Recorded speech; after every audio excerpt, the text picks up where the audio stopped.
OLA দিদি করেন নাই জিডি করছি স্যার কোনো অ্যাকশন নাই ওই ওনার রুম ওনা একটা কেস করেন দরকার নেই কেস তো করছি স্যার কোনো ইয়া নাই আমি বাড়ি ঘরে থাকতে পারি না স্যার ওলাতে আমাকে বিএনপির একজনে খুব টর্চার করতেছে এবং আমাকে মারিয়া লেগে হুমকি দিছে আমার জায়গা দখল করে রাখছে এবং 50 লাখ টাকা চাঁদা দাবি করে ভোলা 2 আসনের হাবিব সাহেবের ক্ষমতা দেখাইয়া খুব টর্চার করতেছে এবং হাবিব সাহেবকে আমি জানাইছি জানানোর পরে হাবিব সাহেব 2বার আশ্বাস দিচ্ছে এবং আমি আমার কোনো বিচার হয়নি আমি একটু বিপদে আছি বিএনপি একজনে আমার বাড়িঘর দখল করে আছে ভোলা 2 আসনের আগের এমপি ছিল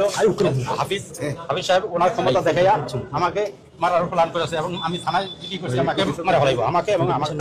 আপনি বাড়ি কোথায় আমার বলা আপনি এখানে দিদি করতেছেন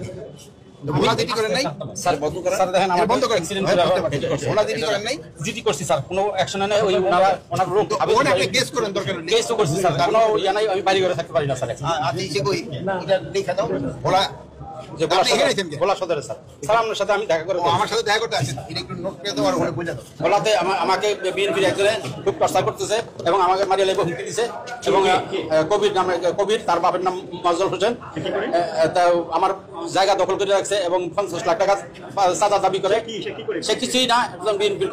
লোক সে হাফিজ সাহেবের সংসদ সদস্য ভোলা 2 আসনের হাফিজ সাহেবের ক্ষমতা দেখাইয়া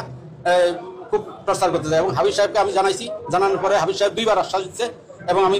আমার কোনো বিচার হয়নি এবং আমি থানায় গেছি আর্মির সমিতির রিটায়ার্ড পার্সন আর্মির 7-8 জন নিয়ে তারপরে আমাকে সেখান থেকে বিএনপির এক নেতা লিটন সাহেব আমাকে নিয়ে আসছে বলছে আমরা বিচার করে দেবো কিন্তু আমাকে থানায় আর ইয়ে করতে দেয় না কিন্তু আমি এর আগেও জিডি করছি আমাকে মেরা ফেলাইবে এবং আমার কাছে ছবি আছে আমার নাম মোহাম্মদ সেলিম ভোলা দরগা রোড ওয়েস্টার্ন পাড়া আমার ছবি আছে আমাকে মোটরসাইকেল দিয়ে ধাক্কা দিয়ে আমাকে মারিয়া ফেলাইব আমার কাগজপত্র আছে সব আছে সব আছে এবং আমার কাছে ছবি আছে আমাকে মারিয়া ফেলাইব হুমকি বহুত কিছু দিচ্ছে